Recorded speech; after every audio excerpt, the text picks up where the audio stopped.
Welcome back to the Destination Unlocked podcast with me, Daniel Edward. Dismount, ready to depart. Please make sure your seatbelt is not fastened and do make yourself comfortable. Today on the Destination Unlocked podcast, in the words of Ike and Tina Turner, we're going mountain high. And in the words of the Carpenters, we're going to be on top of the world. And that's because we're unlocking mountains today with none other than the editor of Mountains magazine, Olly Beckett. And in this conversation, not only are you going to hear some great tips for how to enjoy the world's peaks, but also some really fascinating insight into what it takes to launch a magazine that is now stocked in hundreds of shops up and down the country, as well as being available online at www.mountains-magazine.com. Enjoy.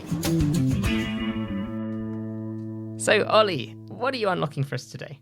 Today, Daniel, I'm going to be unlocking the mountains of the world. Ah, that's a big claim. There are some big mountains out there.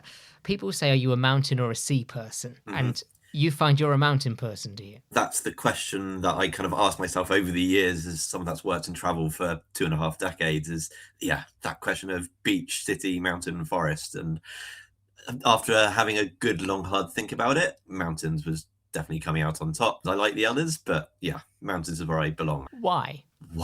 Because mountains are surprisingly diverse. You can have massive snowy mountains. You can have very dry, dusty mountains. You can have mountains that are covered in forest. You can have cities that are up in the mountains. You can have deep human history in the mountains. Geology is fascinating. There's a lot going on in the mountains. And I just like the look of them when it comes down to it. Like, they are extremely dramatic things to look at and to be in, sitting there and feeling very humble, staring up at this immense object that's thousands of meters tall and covered in snow. It's extremely scenic in my eyes. Do you remember your first ever mountain? Not a specific mountain, but kind of vague, hazy memories of family holidays. I grew up on the south coast of England, and a cheap family holiday involved getting on a cross-channel ferry and in our cheap, battered Passat, driving across Europe and going to destinations such as Briançon and Grenoble. And having grown up in the New Forest, which is notoriously flat, being confronted with these immense things that are impossibly huge. How is it possible that people can go up these? But sure enough, in France and Italy and Switzerland, not only do they stand there and stare at them, they build roads and railways up these things as well. So I've got hazy memories of standing there feeling very small in the Alps. That's where we went primarily. So it was the Alps that started it. Probably one of the most famous mountain ranges. It's a great place to start, right? They are very nice and pointy and snowy and have all that fascinating culture within them. I haven't spent so much time in mountains. As much as I like looking at them, I find them very cold in the winter and very hilly in the summer. You must be quite fit and active. Not as fit and active as you might think. That is kind of one of the perceptions that I'm hoping to change, is that you don't need to be fit and active to enjoy the mountains. All around the world, not just in the Alps, there's an impressive infrastructure that can help you get to the top of a mountain. You don't have to be an athlete to do that. You can hop on a cable car, you can hop on a train, you can drive up one. And even if you are, wanting to be a bit more active, there's some really good equipment, there's some really good tour operators out there that can help anyone of any ability to get out onto a mountain trail, down a slope. They are very accessible in winter, in summer. Why don't we do a beginner's guide to mountains? Mm-hmm. If somebody's surprised by the fact that you've said, actually, you don't need to be that fit. You can get out there. You can use a cable car. You can use the train. There's some amazing mountain trains. Mm-hmm. You could even drive to the top of a mountain. Mm-hmm. Where is a comfortable place to start? The most comfortable would be Switzerland. The Swiss are remarkable engineers. They don't just look at a mountain and walk away. They look at a mountain and decide to build a rotating restaurant on the top of one. That is where you will find the highest train station in Europe. They blasted tunnels through the mountain to reach the top of this mountain. It's easy. There's railways everywhere in Switzerland. They are reliable. They connect very well with the cable car systems as well. That is by far the easiest most accessible mountains you can find. But then the countries around Switzerland also do a very good job. Austria, very, very similar. Good railway system, great cable cars.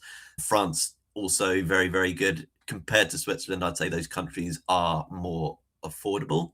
So if you're talking about accessibility in terms of budget, then France and Austria would be a good starting place as well. And what do you need to bring with you on a mountain holiday? It depends what season you're going in. In any season, a sunscreen is usually a good idea, because even in winter, if it's a sunny day, the UV levels up there are much harsher. Mountain weather can be unpredictable. So again, any season, come prepared for rain or for snow. It could get cold even in the height of summer. So be prepared for that. Apart from that, it really depends on the season that you're going in. Winter, obviously, you're going to want to bring thermals and stuff. In summer, far less equipment. Any time of year, sunglasses, sunscreen, and the expectation that the weather could change very quickly. I fully appreciate mountain climbers and people that literally run up the top of mountains and do various other extreme things in the mountains. That is something that I am more than happy to be a spectator of rather than a participant.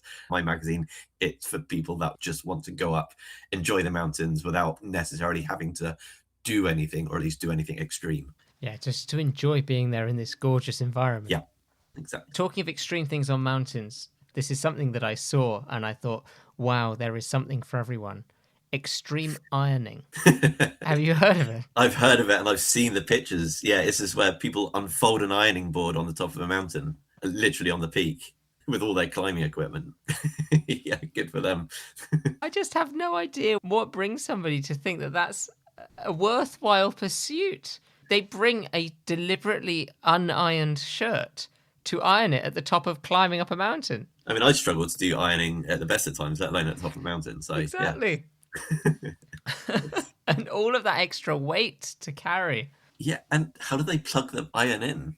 They bring like batteries up there as well? Incredible. Yeah, a lot of thought went into it. An unnecessary amount of thought. What sort of food can you find up in the mountains?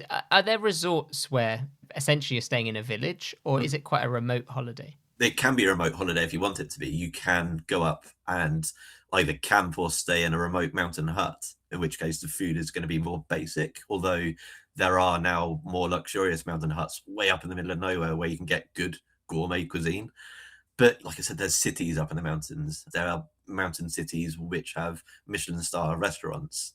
I think St. Moritz is one of those. I know Ischgl's got a couple that has some good quality. I think they've got a few Michelin starred restaurants there. You certainly don't have to sacrifice things like that if you want to go up a mountain. Of course, depends where you are in the world. Europe is very good for that. North America also.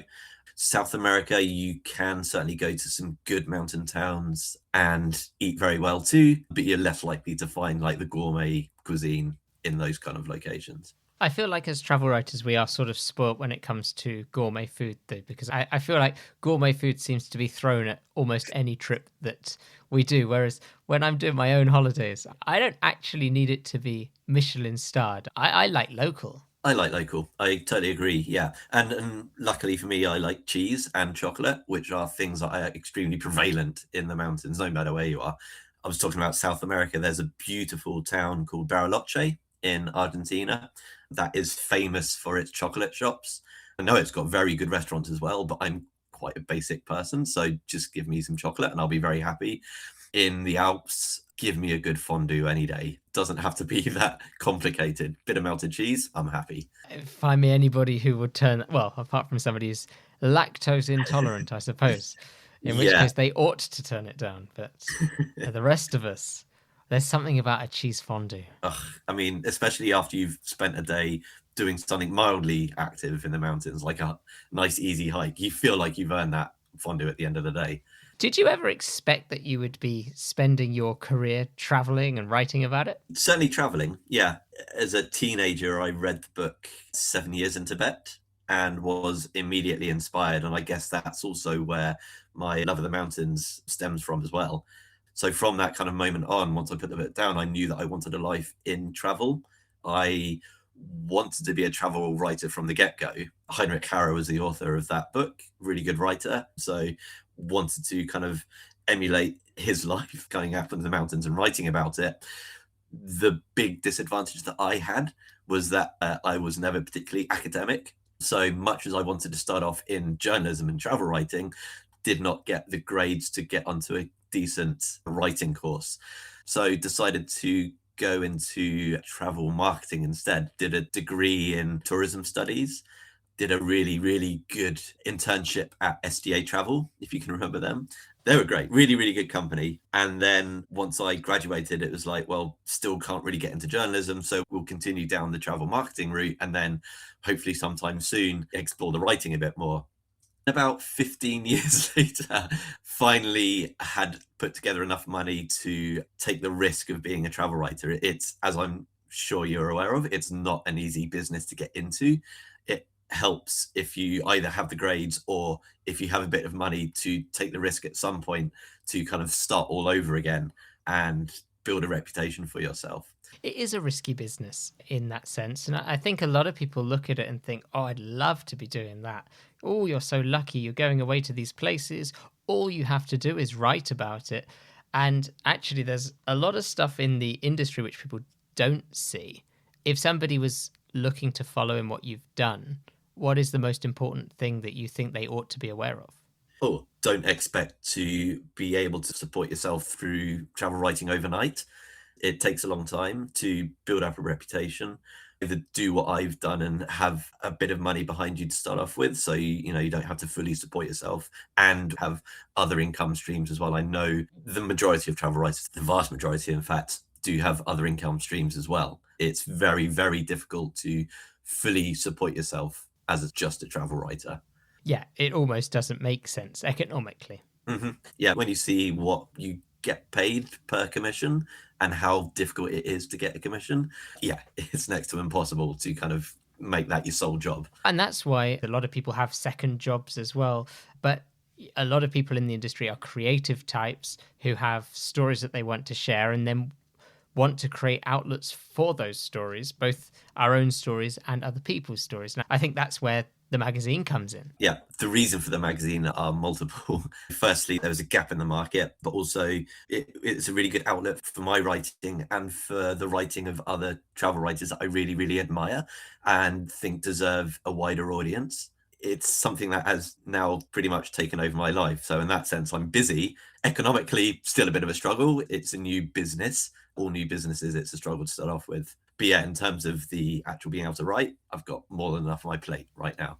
So the magazine is called Mountains Magazine. It's very obvious what we could expect to find inside a Mountains magazine. But why don't we unpack it a little bit more? It's a quarterly magazine. So it sort of follows the seasons. Exactly that. Yeah. It comes out in March and June and September and in December. And each issue vaguely reflects the seasons. This is why in 2024, I properly learned how to ski, because I wasn't really a winter person in the mountains, but couldn't really edit something called Mountains Magazine without knowing how to ski. So did a beginner trip to Saint-Gervais, which is a really fun, nice place to learn.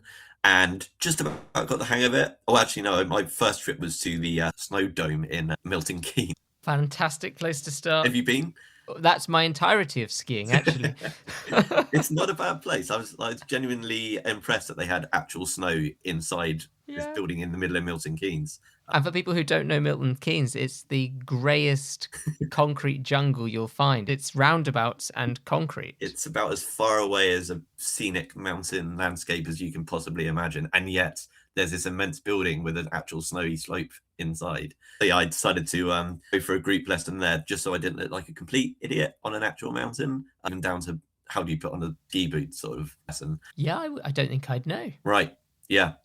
I don't think I'd know which equipment I would need to bring and what would be there waiting for me as well. Exactly that. And even how do you point the skis, down to that sort of things. Even so, like going on an actual mountain, despite having that behind me, it was still intimidating. I was lucky I was on a press trip and therefore had a one-on-one tuition.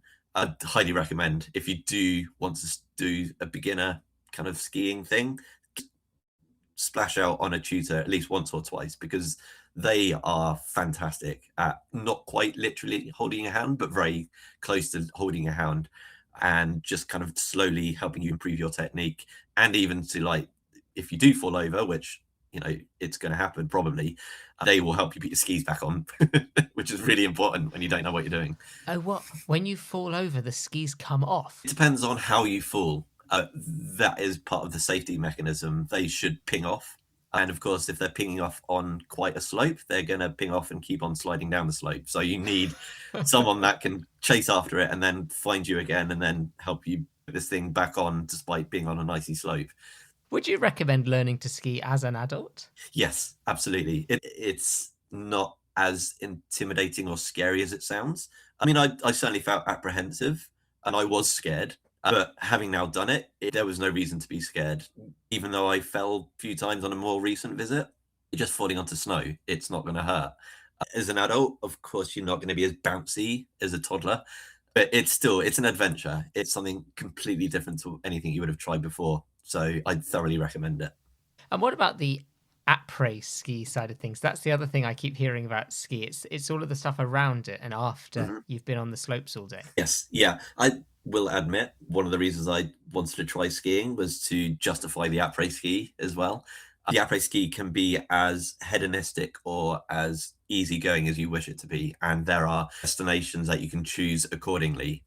Ischgl's a really good party town. If you want that kind of nightlife, lots of bars, lots of drinking, Ischgl's really good for that. Really good skiing as well during the day. And then there's plenty of family resorts as well. Saint-Gervais I found really good for restaurants. Wasn't too crazy in terms of nightlife. But yeah, I do enjoy the après ski, which includes the restaurants and stuff as well. And so for your first winter magazine, you shared your initial experiences as part of that issue, did you? Yes, I did. Yeah, I think the cover story was about that ski trip to Saint-Gervais, and it was titled "How a Hiker Fell in Love with Skiing." Because traditionally, I'm a hiker. Like what I do in the mountains. I've done mountain biking as well. I love whitewater rafting. I really wanted to fall in love with skiing as well. I did once I had figured out what I was doing and that I could cook up and appreciate the fact that I was on a mountain looking up at Mont Blanc covered in snow. It was a very special moment. There's a scene that doesn't really get much better than that. If skiing was the part of mountains that was new to you, I'm assuming you didn't launch the magazine in winter. The first issue was out in September 2025. And in that issue, there was quite a lot of hiking content, mountain biking content, but there was a little bit of ski content as well. And that's one of the purposes of Mountains magazine, is to try and encourage people that love the mountains to go back to the mountains at a time of year that I might not otherwise have done. I'm trying to get hikers to give skiing a go. I'm trying to encourage skiers to try mountain biking, which kind of ticks their boxes of fast down hills, lots of adrenaline. You still have an après bike, if you will, and these towns and cities at the end of the day. The winter issue, yeah, there was a lot of skiing. September issue, bit of skiing. But yeah, it's not, this is just a ski magazine, or this is just a hiking magazine. It's a magazine just about the mountains. And as you say, it's even encouraged you to see more of the mountains by launching it. Did you launch it in September because that's the time of year that speaks to you the most on the mountains, or that's the time of year that suited launching a magazine? September is definitely one of my favorite times to be in the mountains as a hiker. You're outside of the school holidays, the weather's still decent, prices are better, and still go hiking or biking or rafting without the crowds. Basically, it's a good time of year to be in the mountains. So that was certainly one of the reasons. The other reason is pure kind of practical. I had started working on the magazine at the beginning of the year. It took that much time for me to get everything commissioned, get everything designed, work with the distributor, and get it out to the shops. So yeah, it takes a long time to get a magazine out onto the shelves. And let's talk a bit about that bit. People, I think, will be fascinated to understand how much work really goes into a new magazine. People walk into the newsagents, whichever one it is, used to be W.H. Smith's, and now I think it's T.G. Jones and that's it, yeah. Whichever others. And you see this whole wall of magazines. Mm-hmm. You think that there's a magazine on everything, and then new magazines pop up because there wasn't a magazine on everything. And these magazines, they're full on publications. There's advertising in a lot of magazines, there's artwork in magazines, there's writing, of course, there's typesetting, there's so many people coming together, distribution. Where did you even start? I began just by mocking up some designs. I guess I could say I started by reading other travel magazines, but I've been doing that for decades anyway. There's some great examples out there. Like I've subscribed to Wanderlust a lot in the past. My wife subscribes to Journey, which is a good kind of starting place for me anyway, to see how everyone else does it, but not to necessarily copy them, but to see how I can do something a little bit different and have a different place in the market as well. So then I mocked up the designs and started figuring out who I wanted to write in this magazine as well. So reached out to kind of acquaintances I know write extremely well and have some mountain experience, and trying to broaden the content as well. So I looked at where writers are based and where they've been writing about, and not just to be a magazine about the Alps and maybe North America as well, but to make sure it includes South America and Oceania and Asia and Africa as well. So once I'd got this kind of team of other writers together, as I knew how long the magazine needed to be, and then that kind of dictated the design accordingly. So at the moment, it's a one-man band. I'm doing the design, I'm doing the ad sales, the commissioning, a lot of the writing, and it's a lot of work. That's become almost a full-time job now to get this magazine out. It's a huge undertaking, and a lot of people really trust you with that. We're now into 2026. By the time this episode comes out, 3 issues will have been out. Mm-hmm. And everybody who's written something, or any advertiser that's spoken to you, they're trusting you to do something with their work or their brand. And they have to believe in that project to make it worth their while. Absolutely. Yeah, I'm very much aware that I have a responsibility towards the writers as well and their reputation. The magazine's got to look good. It's got to look professional. Only with the advertisers, like they are trusting me with their budget, basically. I think it's looking pretty good. Like there's been design tweaks, but that's true of any magazine. Even Wanderlust goes through little design tweaks every now and then. Magazines have been disappearing off the shelves. Travel's always been a tough industry to work in. I kind of want to be part of the turning point, which I'm hoping is going to happen, where decent magazines are once again available to the general public. I think people really are gravitating back slowly but surely to analog media. I think there's something very comforting and familiar about holding a magazine, sharing it with a friend, having something that you can connect over, which I think people are lacking with some of the digital offerings. Yeah, I totally agree. And when someone has put as much effort as I have into creating a magazine, you can trust that magazine is a good magazine and the content is reliable. I have a very strict anti-AI policy for the magazine. I think in there has been extremely well researched. And I know the travel writers that I'm commissioning are very, very good travel writers. You can totally trust what they're writing as well. Do you think it's your marketing background from the years that you were doing travel marketing that's really helped you with this as well? Because you're tying together multiple parts of the industry. Absolutely. Yeah. So I think my email marketing I've absolutely nailed because I worked in email marketing for a very long time. I was a senior manager in email marketing for Expedia. That was my last kind of full-time employed job. I am not traditionally a social media marketer. I have developed a very, very deep appreciation for those who are. It's a whole other skill set. But I think slowly I'm getting that right as well. And then kind of paid marketing as well. My budget is minus whatever at the moment. I'm trying to stretch it as much as possible. So paid advertising, I've got to be very careful with. So I'm experimenting with that. Marketing's a huge, huge industry. It's a challenge, but at least the email marketing I'm getting right. Yeah, you've got confidence in that part.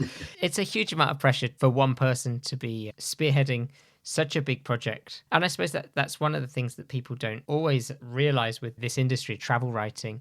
It's a freelancer's industry, really, because how can you send people to all of these trips and expect them to be at the desk Monday morning? You've got staff writers who are at the desk Monday morning, and you've got the freelancers generally who are going out over the world to cover the travel stories. And so we're a lot of independent people, a lot of people who are used to having to run things on our own. And there's a certain pleasure in that as well, even though it can be a bit lonely sometimes. Absolutely, yeah. Yeah, I mean, each individual freelancer, you don't need to have a magazine to think of yourself as a business. You're a one-man, one-person business.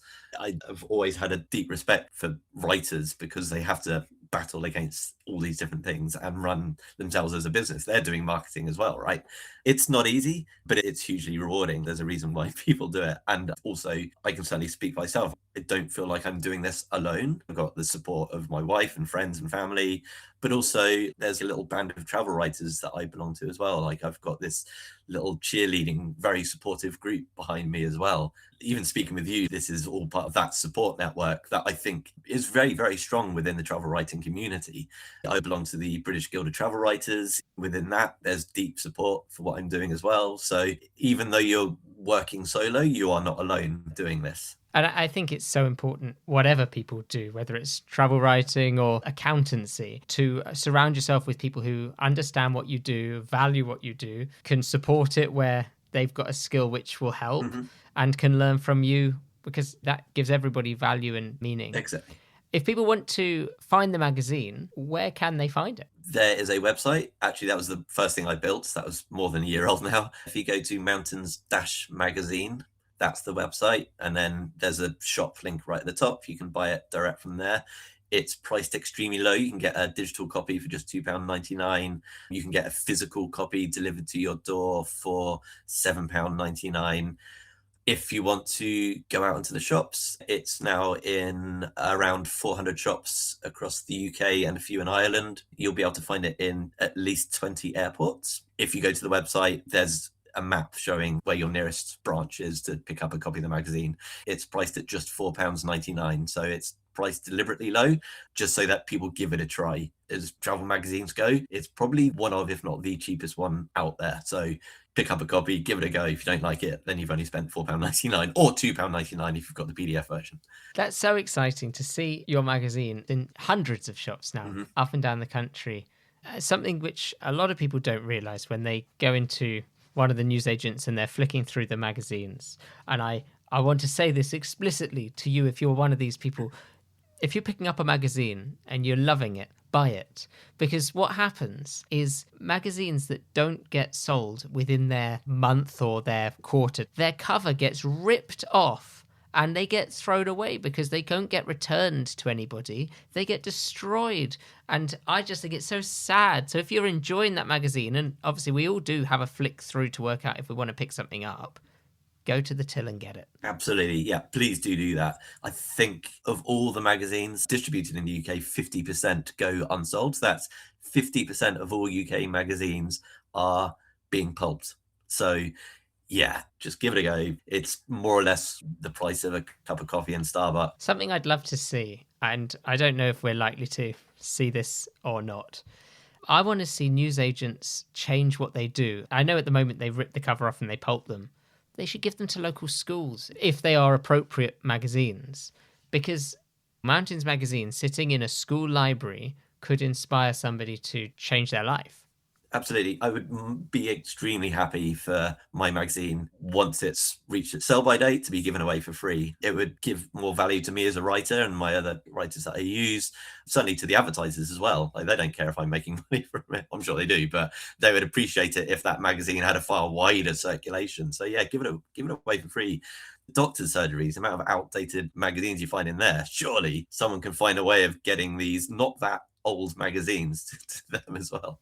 That's a business idea. Somebody goes into a newsagent, buys all of the out-of-date magazines for an absolute minuscule fee and just distributes them to places where they add value. Yeah. I don't know if it's a business that makes any money, but it's community-minded. Even if you're selling that magazine for £1, you're making £1 more than nothing. I think that's a golden opportunity for someone. If I wasn't doing this magazine and travel writing, having started this magazine, I would actually be doing that, because I know you can make a lot of money from that. It's a win-win. You're saving things from being pulped. You're helping out the news agents by taking these things off your hands. You're helping the publishers because they're getting a wider audience. Like, it's a win for everyone. Everybody. The whole ecosystem. The whole ecosystem. Yeah. Back to Mountains themselves. You mentioned that the book that really got you thinking about mountains initially was set in Tibet. Mm-hmm. Did you then follow in the footsteps and go there? I have tried a couple of times. The first time my wife and I, she was then my girlfriend, we did an epic overland trip with the aim of getting to Tibet without flying. So we took a coach through Europe to Latvia, another coach to Moscow, trans-Mongolian, trains and buses down through China and Southeast Asia, took a cargo ship across to India, trains and buses up through India, got to Nepal. And this was in the year 2008, which you may remember was the Beijing Olympics, and Tibet got shut down. So we were on the almost at the border of Tibet, but couldn't get in on that particular occasion. The next occasion, I'd booked flights to Xi'an in China. Really wanted to explore that city as well. I love, China's a fantastic country. Really love the people. The cuisine's amazing. The mountains are spectacular.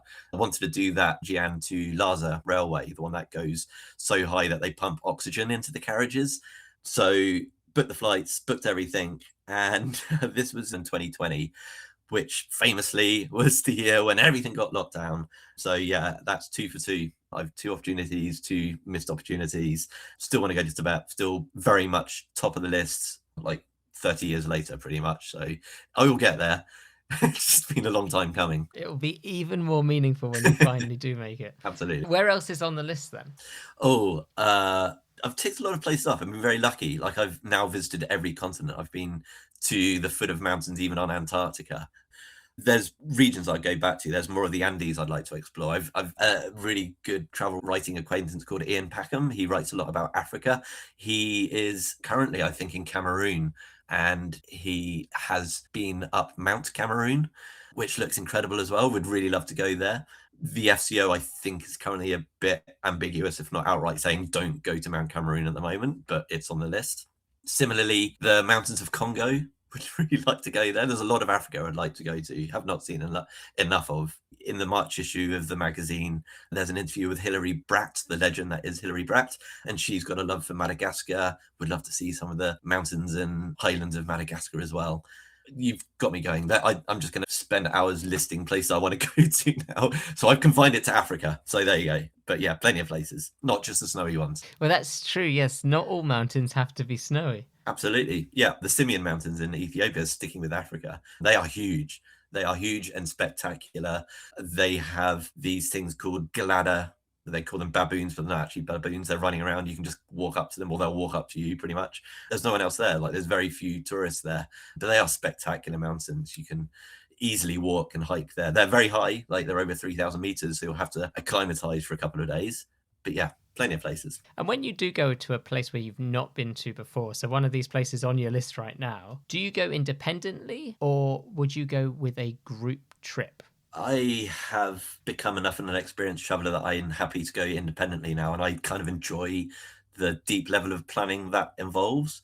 So yeah, I tend to go independently and plan accordingly. That is not to say that I've not been on tours before, either on a press trip or as a paying customer as well. There's some really good companies out there that I've used to go to the mountains. I did a really good hill tribe trek in northern Thailand with Intrepid many years ago. Sometimes it's just easier to let someone else deal with the logistics. But yeah, now very much an independent traveler. If you're doing an early trip, say for me, I've not really done mountains much, so maybe I stick with a group so that there's a bit of comfort there. I know somebody's with more experience going to guide me through it. Are there things which would make a trip, oh, that's the one that's worth going to, but watch out for this one? Because even though you think it sounds great, actually, from experience, I can tell you that's not. The good trips, you can usually tell by how much detail they give you pre-trip, down to which hotels or lodges or wherever you'll be staying, just so that if you want to do a little bit of independent research, you can then look up where you'll be staying online and see actually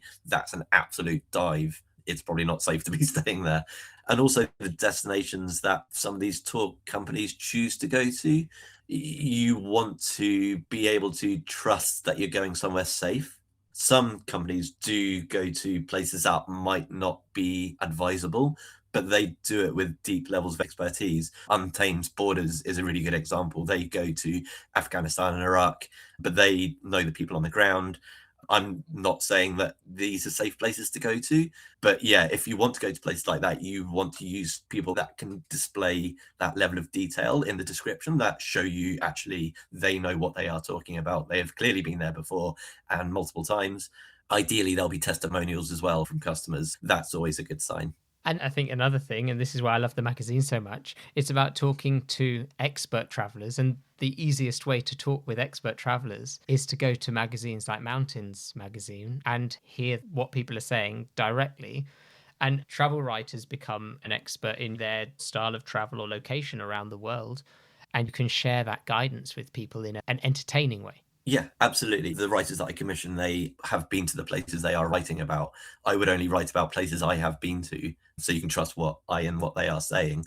And yeah, they are experts in their field. So like I said, Ian Packham, he's an expert in Africa. I commissioned someone called Emily who wrote about Albania for the first issue. She knows that country very well. So these are people that you can totally trust what they're saying. Their recommendations are going to be gold dust. So yeah, read those magazines and get that advice from those sort of people. The wrap-up, roundup, quick-fire finish is now ready for boarding. To draw us to a close, I've got some quick-fire questions for you. What would you say is the top thing to see or do in a mountain holiday? The top thing to do is to have an unforgettable experience, and that may well be climbing a mountain. It may well just be sitting in a restaurant with a spectacular view. That's the number one thing to do. Have that incredible experience that you're never going to forget. It's a tough one to answer because that could be hiking, that could be rafting, it could be, just sitting there having a nice Aperol spritz in a really scenic bar. And that changes depending on the destination. So some places that experience is going to be a hut-to-hut hike, somewhere remote. Switzerland's a place I love doing that, and Austria. It could be going to see some impressive infrastructure. And again, places like Switzerland, I mentioned this rotating restaurant on a mountain called Schilthorn, which is where On Her Majesty's Secret Service was filmed. For me, that's just so spectacular. It's equal to the experience I have hiking somewhere remote because you are literally on the very top of a very high snowy mountain in a restaurant that's just revolving around the peak, which is just bonkers when you think about it. But yeah, the Swiss, they can do that sort of thing. It's next stage.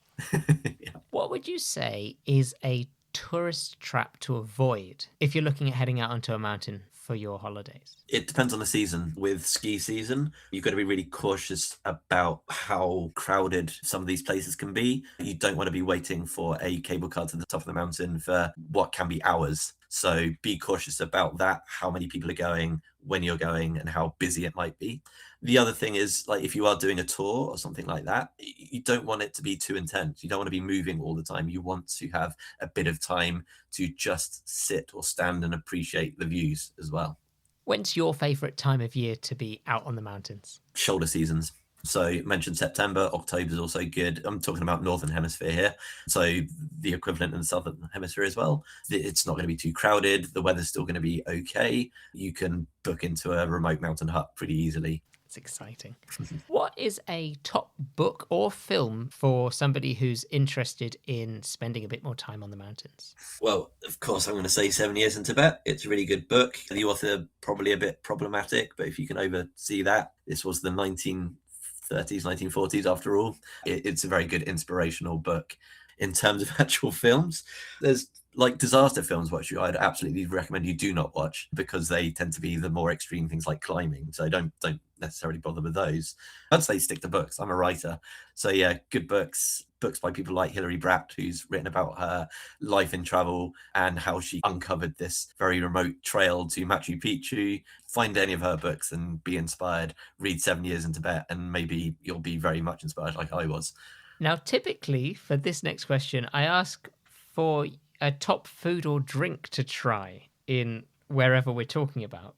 Given that we're talking about the entire world of mountains, what do you think? Like I said before, you can't really go wrong with melted cheese. That seems to be fairly ubiquitous, a bit tougher in Asia.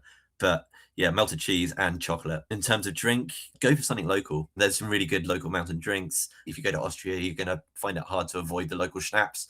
Give it a try. You might only try it once, but at least you've given it a go. Is there something that you always carry when traveling in the mountains? This seems like a really obvious answer, but I always carry my phone. And on my phone, I've got a really good app that has all the trails I need to follow on it. So I always carry a phone, either to kind of find a way along a trail, to take some photos, and if need be, let people know where I am. A phone is extremely useful in the mountains, whether or not you've got signal. What's the app that you use? I use one called Mappy, Mapy. It's one of these freemium ones, so you can download one country at a time. Any more, you have to pay a little extra. But I've used it in the remotest parts of Chile, in the most popular parts of the Alps, in Asia, every continent. It seems to have good level of detail for trails. And final question. If you were looking to get a really good souvenir, maybe something that you can build a little collection of as you go around and explore the world's mountains, what sort of thing would you recommend keeping an eye out for? A lot of mountain destinations I've been to have like a little sew-on patch that reflects that place in quite an authentic way. A little picture of the destination or the local mountain and the elevation and that sort of thing. So keep an eye out for them. You'll have to sew on yourself or just stash them somewhere. But yeah, they are pretty ubiquitous. Olly Beckett, editor of Mountains magazine. Thank you so much for unlocking mountains for us. My absolute pleasure. Thank you so much, Daniel. Well, thank you very much indeed again to Olly Beckett, the editor of Mountains magazine. And if you're listening to this in March of 2026, when this episode comes out, then you are just in time to grab the latest issue of Mountains magazine, hot off the shelves. That's mountains-magazine.com if you want to get it online. And if you are based in the UK, you can get it in any of those T.G. Jones shops up and down the country. Indeed, you can pick it up in the airport as well in W.H. Smith's when you are heading on your next flight. Who knows, to a mountain somewhere around the world. Make sure you're subscribed and follow the podcast destinationunlocked.com if you want to see more, and I'll see you next time.